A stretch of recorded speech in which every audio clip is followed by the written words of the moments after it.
जोहार हजारीबाग। मैं फैज अनवर, आप देख रहे हैं जोहार हजारीबाग। आज हजारीबाग के लिए बहुत खुशी की बात है। आपको बता दूं कि पिछले साल यूपीएससी में एक भी स्टूडेंट ने यूपीएससी नहीं निकाला था हजारीबाग से, लेकिन इस बार स्वाति ने पूरे हजारीबाग का नाम रोशन किया है। हम लोग के लिए तो बहुत गर्व की बात है और पूरे हजारीबाग के लिए गर्व की बात है।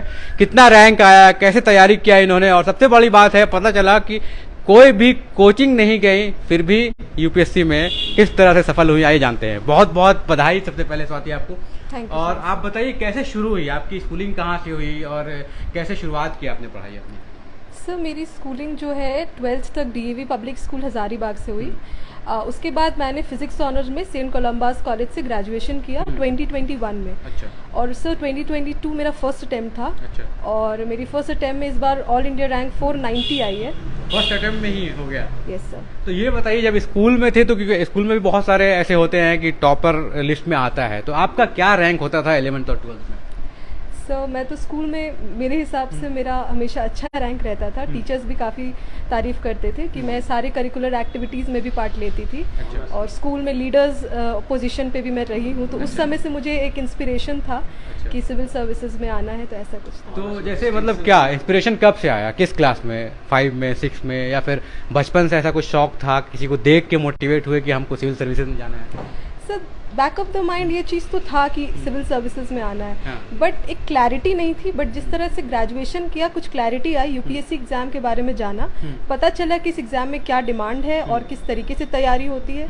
इंटरनेट से काफ़ी हेल्प मिला, बिकॉज मैंने कोई कोचिंग नहीं ली थी, तो घर पे ही बैठ के इंटरनेट से सब कुछ पता लगाया कि कितने स्टेजेस में एग्ज़ाम होते हैं, सब्जेक्ट्स कैसे होते हैं। मेरी ऑप्शनल सोशियोलॉजी थी। अच्छा। तो वो भी मैंने घर से कोशिश की कि जितना भी ऑनलाइन कंटेंट हो उससे पढ़ सकूं और उससे मुझे इस रैंक। ठीक है, आप पहले श्रेय किसको देती हैं उसके जाने से पहले हम लोग जानना ये चाहेंगे कि आपने कैसे तैयारी की। जैसे 2022 में आपने दिया एग्जाम, तो कब से आपने शुरू कर दी थी? एक होता है ना बैक ऑफ द माइंड में कि हम प्रिपरेशन स्टार्ट कर देते हैं, मटेरियल्स कलेक्ट करना स्टार्ट कर देते हैं और माइंडसेट एक बनता है, वो कब से बना? और पूरा जब एग्जाम दे दिया, फाइनल अपने इंटरव्यू दे दिया, वो ड्यूरेशन कितना था और हर दिन का फिर शेड्यूल, कितना घंटे पढ़ाई करना और सारी चीज़ें? सर मेरा जो मेंस एग्ज़ाम था वो सितंबर में था और जो मेरा इंटरव्यू था वो 11 अप्रैल को था। तो एक काफ़ी अच्छा टाइम मिला था इंटरव्यू के लिए प्रिपेयर होने के लिए। तो उस समय तो इंटरव्यू के लिए डेडिकेटेड प्रिपरेशन थी। रही बात से ग्रेजुएशन के बाद, तो मेरी ग्रेजुएशन अक्टूबर 2021 में कंप्लीट हुई। थर्ड ईयर से ही मुझे एक फेयर आइडिया था और मेरी एल्डर सिस्टर भी मुझे गाइड करी थी इस मामले में कि किस तरीके से एग्ज़ाम होता है। पर एक फुल फ्लेजेड प्रिपरेशन मेरी अक्टूबर के बाद ही स्टार्ट हुई, जब मैंने पूरी तरीके से एग्ज़ाम की प्रिपरेशन। 2021 अक्टूबर? Yes sir. और एग्जाम था सर प्रीलिम्स 5 जून 2022 को। 5 जून, मतलब हमको लगता है कि 8 महीना लगभग। यस सर, 8 मंथ्स था जिसमें मैं फुल फ्लेजेड तो प्रिपरेशन। ये 8 मंथ में आप मतलब कितना घंटा पढ़ाई करती थी, कैसे पढ़ाई स्टार्ट किया और किन किताबों को लिया? क्योंकि आपने कोचिंग गए नहीं, गाइडेंस कोई मिला नहीं, तो खुद से ही आपने डिसाइड किया होगा कि कब क्या पढ़ना है। फिर मॉक टेस्ट के बारे में भी हम लोग जानेंगे। हाँ। सर मैंने कभी घड़ी टाइम से तो ऐसे नहीं पढ़ा था। मेरा सुबह में एक रहता था कि ये शेड्यूल था कि ये टॉपिक्स आज कवर करने हैं। उसमें 8 घंटे भी लग सकते, 6 घंटे भी, कभी कभी 10 घंटे भी लग जाते। प्री और मेंस के बीच में मुझे ऑलमोस्ट 12 घंटे भी लग जाते थे। अपने कवर, क्योंकि सिलेबस बहुत ज़्यादा था और टाइम कम था, तो उस समय 12 घंटे भी लग जाते थे कंटिन्यूसली प्रिपेयर करने के लिए। ऑल्दो सर मेरा सिर्फ डेली टारगेट था जो मुझे कंप्लीट करना था। जिस दिन नहीं होता तो उस दिन एक रात को एक गिल्ट होता था कि आज कंप्लीट नहीं हुआ, तो अगले दिन उसको एक्स्ट्रा एफर्ट करके किसी तरह कंप्लीट करना था। तो मतलब ये 9 महीना आपका पूरा लगातार, 8 महीना जो है वो लगातार कहीं भी बिना डिस्ट्रैक्शन से, ऐसा सोशल मीडिया के बारे में हम लोग जाने या टीवीज के बारे में जाने, बाहर आउटिंग के बारे में जाने, तो उस 9 महीना के दौरान क्या हुआ था? मतलब आप कुछ सर मुझे ऐसा लगा था कि मेरे दिमाग में ऐसा था कि मेरा फर्स्ट अटैम्प्ट ही मेरा लास्ट अटैम्प्ट होगा, तो मैंने सोचा कि मुझे अपना फुल 100% देना है। सोशल मीडिया पे सर मुझे नहीं लगता मैं उतना एक्टिव थी कभी। मैं सोशल मीडिया उतना यूज़ भी नहीं करती थी। और रहा बात सर डिसिप्लिन, इस एग्ज़ाम में डिसिप्लिन बहुत ज़रूरी है और वो डिसिप्लिन सेल्फ डिसिप्लिन होना चाहिए। कोई एक्सटर्नल चीज़ आपको नहीं बोलना चाहिए कि आप ये कीजिए या अपना टाइम वेस्ट करें। आपको अंदर से एक रहना चाहिए कि मुझे आज अपना टारगेट कंप्लीट करना है, इररिस्पेक्टिव कोई भी सिचुएशन हो, कोई भी डिस्ट्रैक्शन हो। तो मुझे लगता है सर एक डिसिप्लिन होना बहुत ज़रूरी है इस एग्ज़ाम में। अच्छा, तो ये बताइए, जब आपने ये दे दिया, मतलब पीटी दे दिया और मेंस के लिए एग्जाम क्लियर हो गया, तो वो मॉक टेस्ट के बारे में हम लोग जानेंगे। वो क्या कहीं कोचिंग सेंटर से लिया था किसी से, या फिर ऑनलाइन ही इसी तरह से लिया था? सर मुझे एक्चुअली मॉक टेस्ट के बारे में ज़्यादा पता नहीं था, क्योंकि मेरा फर्स्ट अटैम्प्ट था। तो मैंने कुछ ऑनलाइन मॉक्स लिए, उसके बाद और पता लगाया तो मुझे पता चला कि दिल्ली में भी मॉक टेस्ट होते हैं। तो मैंने फरवरी में मैं दिल्ली के लिए निकल गई। मैं वहाँ 2 महीना रही और मैंने नियरली 10 ऑफलाइन मॉक्स दिए वहाँ पर इंटरव्यू के लिए। और मुझे मॉक्स में भी काफ़ी अच्छे फीडबैक आ रहे थे। अभी तो मार्कशीट नहीं आई है वैसे, तो अगर आती है तो फिर पता चलेगा कि सब्जेक्टिवली हर स्टेज में मुझे कितना स्कोर। और जैसे मेंस जब निकल गया आपका ये सारी करने के बाद, तो इंटरव्यू का जो टाइम था, कितना टाइम था और उसमें क्या करते थे? जैसे इंटरव्यू में तो पता नहीं होता ना क्या सवाल आएगा, किस तरह का सवाल आएगा, तो उसमें क्या करते थे? सर इंटरव्यू के लिए तो काफ़ी अच्छा समय मिला था मुझे, और लेकिन यही बात होती है कि इंटरव्यू का कोई क्वेश्चन पेपर या कोई सिलेबस नहीं होता है। और मैंने प्रिपेयर किया था, मेरे झारखंड स्टेट पे किया था, मेरे डिस्ट्रिक्ट पे किया था। मैं ओरिजिनली चतरा डिस्ट्रिक्ट से बिलोंग करती, तो उस पर किया था। तो अपने फादर के ऑक्यूपेशन पे सब कुछ किया था। बट जैसा कि इंटरव्यू होता है वो बिल्कुल ही आपके सोच से बाहर होता है। मेरा भी इंटरव्यू ऐसा था कि क्वेश्चंस जो थे वो मैंने सोचा नहीं था मुझसे पूछे जाएंगे, बट मैं कॉन्फिडेंट थी इंटरव्यू में। मुझे ऐसा लगा था कि जो भी क्वेश्चन आएगा एक इंटरव्यू कॉन्वर्सेशन की तरह था, मैं कहूँगी कि इस तरह सवाल जवाब। याद है अगर तो कुछ क्वेश्चन बताएं आप लोगों, कैसा था, क्या क्वेश्चन आया था? जी सर मुझसे काफ़ी इंटरेस्टिंग क्वेश्चन था। जो एक पैनलिस्ट ने मुझे कहा कि आप काफ़ी कॉन्फिडेंट दिख रही हैं, तो आप मुझे अपनी एक वीकनेस बताइए जो कि आप बोर्ड मेंबर साथ शेयर करना चाहती हैं। अच्छा। तो उसमें मैंने कहा था कि सर एक वीकनेस है कि मैं थोड़ी इमोशनल हूँ। जैसे मैं जब यहाँ आ रही थी ट्रैफिक में एक बच्चा था जो मुझसे जो पैसे के लिए भीख मांग रहा था, उससे मुझे ऐसा लगा कि मैं दे दूं, पर मुझे ऐसा लगता है कि मुझे और रैशनल अप्रोच लेना चाहिए था। कहीं मैं इस तरीके से भीख दे के किसी चाइल्ड रैकेट को तो नहीं बढ़ा रही हूँ। तो मुझे ऐसा लगता है सर मैं इमोशनल कंपोनेंट थोड़ा हैवी है मेरे डिसीजन मेकिंग में, पर मैं उस पर काम कर रही हूँ और मैं कोशिश करूँगी उस चीज़ को मैं बैलेंस कर सकूँ। तो मेरा ये जवाब था। तो और कोई क्वेश्चन जो याद आ रहा है आपको जो दर्शकों के साथ शेयर करना चाहेंगे? जी सर, और क्वेश्चंस चतरा पे थे, क्योंकि चतरा को कहा गया था हॉट बेड ऑफ नक्सलिज्म है। मेरा इंटरव्यू इंग्लिश मीडियम में था, तो उन्होंने वही कहा कि आपको अगर झारखंड का डेवलपमेंट कमिश्नर बना दिया जाए तो आप क्या नक्सलिज्म को कंट्रोल करने के लिए क्या अलग करेंगी। तो उसमें मेरा एक था जवाब कि नक्सलिज्म काफ़ी कॉम्प्लेक्स इशू है, तो मुझे लगता है एक multi pronged approach development security in सबको मद्देनज़र रखते हुए लेना चाहिए।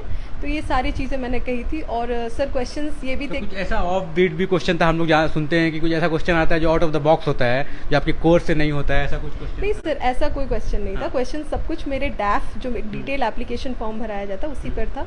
और मुझे ऐसा लगा कि ये कोई मुझे पता भी नहीं चला इंटरव्यू हॉल में कि आधा घंटा बीत चुका है। अच्छा। काफ़ी इंगेजिंग बोर्ड था, काफ़ी इंटरेस्टिंग था, और मैं कहूँगी मतलब एक लाइफ टाइम एक्सपीरियंस था वो। मैं कहूँगी काफ़ी अच्छा एक नेगोशिएशन था, एक कन्वर्सेशन था। और जो अभी लोग तैयारी कर रहे हैं यूपीएससी की, अभी एग्ज़ाम देंगे 28 मई को है ना, 28 मई को है, बहुत ज़्यादा दिन नहीं है, उनको आप क्या कहेंगे जो यंग लड़के हैं जो फर्स्ट टाइम देंगे? जैसे आपने फर्स्ट अटेम्प्ट में ये किया है, तो क्या ऐसा आपका प्लान है कि फर्स्ट अटेम्प्ट के बाद अब रैंक सुधारने के लिए और अच्छा एग्जाम फिर से देने का प्लान है, या जो अभी नए जो जा रहे हैं उनके लिए क्या कहेंगे?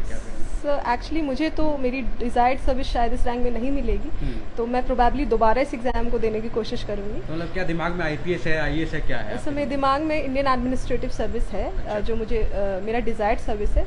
और जो भी एस्पिरेंट्स जो इस एग्ज़ाम की प्रिपरेशन कर रहे हैं और जो करना चाहते हैं उनसे यही कहेंगे कि एग्ज़ाम का प्रिपरेशन करने का एक डिसीजन ही काफ़ी बड़ा होता है। अगर आप ये डिसीजन ले रहे हैं, इट मीन्स कि आपके पास वो है कैलिबर। दूसरी बात कि सबसे इम्पॉर्टेंट चीज़ जो इस प्रिपरेशन में वो है डिसिप्लिन। आपको डिस्ट्रैक्शंस होंगे, फैमिली इश्यूज होंगे, अराउंड बहुत कुछ होते रहेगा, पर उस बीच भी आपको डिसिप्लिन रहना, आपको पता रहना है कि जो आपका दिन भर का एक प्लान्ड अप्रोच है आप उसको फॉलो करें, इररिस्पेक्टिव कि आपके बाहरी सराउंडिंग में क्या हो रहा है। तो मुझे लगता है एक डिसिप्लिन, एक अपने आप से ईमानदारी काफ़ी ज़रूरी है इस प्रिपरेशन में। बिल्कुल। तो देखिए यही स्वाति संदीप है और इनके पापा मम्मी हमारे साथ हैं जो बहुत खुश हैं। इन लोग तो खुश है ही, अब स्वाति को तो आईएएस निकालना है तो शायद फिर से देंगे, लेकिन आप बताइए सर कैसी खुशी है? हजारीबाग में पिछले साल एक भी लड़की ने नहीं निकाला था, किसी ने नहीं निकाला था, इस बार स्वाति ने ही निकाला है, तो कैसा लग रहा है अभी? क्या है? सर स्वाति के मेहनत पर हमें काफ़ी गर्व है। मैं जहाँ तक मेरी जानकारी मैं देख रहा हूँ कि इसके लिए होली दिवाली कुछ भी नहीं रहा। अच्छा। इसके लिए ना कोई फ्रेंड है तो इसके माँ बाप पिताजी भाई बहन है, इसके अलावा और कोई नहीं है। न पर्व है, न त्योहार है, न व्हाट्सएप है, न और कुछ है, न कुछ है सिवाय इसकी दोस्ती किताब से। बस पढ़ाई। पढ़ाई से। और पढ़ाई अगर आपको कहे तो आपको आश्चर्य होगा, 24 घंटे में इसकी पढ़ाई 20 घंटे 18 घंटे की होती है पर डे। अच्छा। पर डे की पढ़ाई तो है। आप शुरू में क्या चाहते थे, स्कूल में थी तो क्या आपको लगता था कि ये यूपीएससी जाएगी? आप लोगों का क्या ड्रीम था? मुझे एक घटना याद आ रहा है कि ये 10th जब डीएवी छोड़ी थी तो इसके बहुत सारे अच्छे अच्छे दोस्त थे।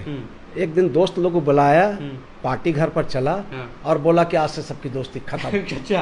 हाँ।